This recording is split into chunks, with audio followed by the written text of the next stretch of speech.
नमस्कार दोस्तानो, किती वारं सुटलंय, पाऊस सारखा रिपी रिपी टिपी टिपी चालूच आहे बघा.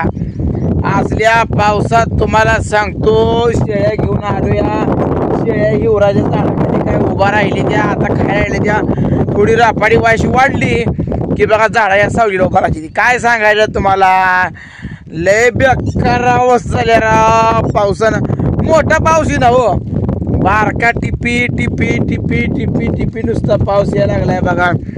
शेरडाच्या मुखातच जाईना काय बघा. नाहीतर माझी शेरड 2 तासात फुगती ती, 2 तासात. आज अहो 4 तास झालं तरी शेरड आज माझी फुगलीच नाही ती. करायचं काय अहो, एका आता छत्री आहे, पाऊस येतोय, करावं काय सुचना झालं या असल्या पावसात. काय करायचं आहे बघा राव. छत्री आणली म्हणून बरं झालं नवीन, नाहीतर माझं आज अवघड होतं बघा. जी 2-3 डोकड्या मोठी आल्या, तुम्हाला सांगतो जर छत्री आणली नसती तर आज पाक भिजला असतो. आता थोडं नुसतं बारीक बारीक टिपाकतंय आणि तकडं बघा टिटव्यांचा गोंधळ चाललाय. म्हणजे या चिलारीतनं टिटव्यांचा गोंधळ चाललाय. म्हणजे नेमकं आता आलंय तरी काय ही मला कोडं पडलं. लय टिटव्या वारडायची धराव, फिरून चक्रून टिटव्या वारडायची. टिटव्या अशा साधे सुद्धा वरडत नाही या, लय निवारा वारडायची त्या. बहुतेक तर काय तर बसलेला असेल लांडगा बेंडगा घेऊन. मी तिकडे जातच नाही आता. शेरडा इथं इथं माझी किती बघाय गेली तर 7-8 शेरडा आहेत तुम्हाला सांगतो. 4-5 शेरड माझी मरली राव. काय करायचं, लक्ष देत नाही ती, लय अवघड झाले. आता हे शेरडाचं करडाचं म्हटलं तरी माझ्याकडेच बघावं लागते हो. बायको काहीच बघत नाही ती पूजी. म्हणून मी आता दुसरं लग्न करणार आहे दोस्तांनो. कुणा कुणाला वाटतंय कमेंट मध्ये सांगा मी दुसरं लग्न करावं का. कारण का तुम्हाला माहीतच आहे घरची परिस्थिती कशी आहे बघा. काम धंदा ऐनवेळी करतच नाही ती हो. शेरडं जर ही पूजानं सांभाळली असती, लक्ष दिलं असतं करडांना, तरी करडं जोरात राहिली असती का सांगा बघा. शेरडं किती खराब झाली बघा. मी 4 दिवस झाला आणतो, आधी कोंडूनच होती, आता वायशी बरी व्हायला लागली ती. पावसात मी एकटा येतो या, शेरडं सुद्धा कोण राखत नाही. त्यामुळे मी आता पक्का निर्णय घेतलाय, दुसरं लग्न करायचं म्हणजे करायचं.